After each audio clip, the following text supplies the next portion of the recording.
Well, we just watched what I would say is probably the most embarrassing Dolphins game I've ever seen. I guess maybe 2019 when we faced the Ravens and got blown out, but we were tanking. But I honestly don't know what that was, so let's get into it. Okay, first starting out with the stats here. Start with the Dolphins. Tua, 27 for 36, 256 yards, 3 touchdowns. Achane, 10 carries for 16 yards. Jalen Waddle, 6 receptions for 110 yards and a touchdown. Darren Waller, 5 receptions for 78 yards and a touchdown. Achane, 6 receptions, 30 yards and a touchdown. Now moving on to the Panthers, Bryce Young, 19 for 30, 198 yards, 2 touchdowns, 1 interception, and he had that fumble as well. Rushing, Rico Dowdle, 23 carries, 206 yards, and a touchdown. He averaged 9 yards a carry. Trevor Etienne, 4 carries, 22 yards. Jimmy Horn Jr., 2 for 10. Now moving into the Panthers receiving, Tet had 6 receptions for 73 yards, averaged 12.2. Xavier Legette, 2 for 31 in the touchdown. And then Rico Dowdle, 3 for 28. So the Dolphins lose 24-27 to the Carolina Panthers, blowing a 17-point lead. And in the beginning of the game, I was thinking, I know we were all thinking, like, oh, this could be a rout. We look good, offense looks good, defense, interception, and then the fumble. And then literally out of nowhere, this whole thing just collapsed. And, I really just couldn't tell you what happened. The defense, this might be the worst defense in the entire NFL.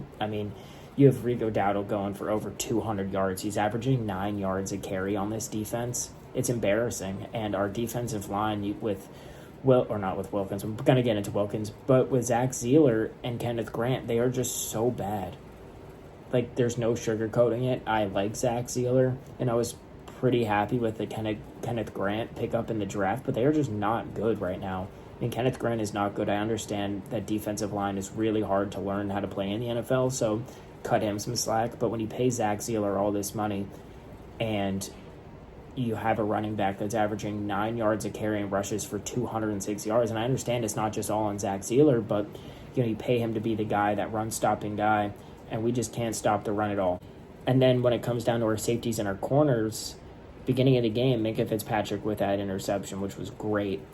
And then you see more towards the end, they're picking up chunk, and then last play of the game, pass interference call. Wasn't the best call, but I don't really think it would have mattered at that point. Our offense couldn't do anything on that final drive, but this is a complete and utter collapse by the Miami Dolphins. Now, looking offensively, if you look at the stats, Tua had a good game, 27 for 36, 256 yards, and 3 touchdowns.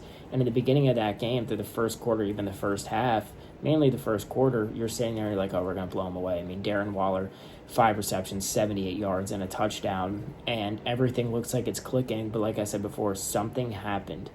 Whether it was we got shot in the foot or something happened, the play calling, you go from calling plays to Darren Waller down the field, calling plays to Jalen Waddle down the field, and then for about 2.5 quarters, you're running right up the middle behind the worst offensive line. I'm not saying that, we've seen worse as Dolphins fans, but Liam Eichenberg is better than Jonah is. And before I even started this YouTube channel, I was the biggest Liam Eichenberg hater.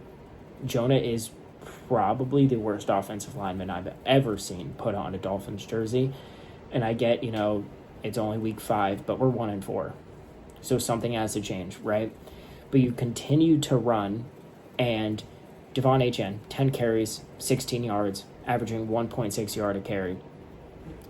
Why are we trying to run? Why are you trying to run around the outside when you know your offensive line can't block? And right after that touchdown of Waddle, we're sitting there, we're thinking, okay, like, we got this thing. Defense just has to make us stop, and they just couldn't. The defense, the offense stalled out, but it was lack of good play calling, really, until that final drive, but we'll get into that. But it was bad play calling, right? Screen, run, you're running up the middle on first down, you might gain a yard, you might lose 2 yards, and then you do the same thing again on second down, and now you're hit with a 3rd and long, they know you're going to pass, we punt the ball. It's over and over and over again. And McDaniel could not change. But when we needed to stop from the defense the most there at the end, they could not stop them. I mean, it looked like Rico Dowdle was running against a college defense. Now getting into that final drive by the Dolphins, I mean, it just was not good. Tua misses Jalen Waddle wide open over the middle. I mean, he was wide open. And Tua hits that pass 9 times out of 10. It just seems like when we need him at the end of the game to step up in that moment, right? It's if Waddle didn't get his hand on that ball, that's an interception, right? That's a problem. And then offensive line falls apart, sack, and then you decide to kick or you decide to punt the ball when we couldn't stop them. Now the defense did well, they run, stop, and then they went to pass it, and then the pass interference call. So I think the question that I'm asking myself is where do we go from here, right? You look at the names on this team is who stays, right? I think Achane and Waddle and Waller are my 3 guys that can stay, right? I like Ollie Gordon. I just don't think he's ready yet. I don't think he's developed enough yet to be a running back in the NFL. I mean, he has 3 carries for -2 yards today. I just don't think he's ready yet, so you develop him a little bit more. But everyone else, I mean, unfortunately for Tua, he had a good game today, but he didn't have that it factor there at the end. And Mike McDaniel, I mean, he's got to go. He's really got to go. And then you look at Anthony Weaver and that defense, and he goes to the podium just a week or so ago and he says, "What we need to win with violence," and they're trying to take violence out of the game. And you allow 206 rushing yards, and you let Bryce Young at some point start dotting you up. He's got to go too. So I think Weaver, McDaniel, and of course Greer, they got to go.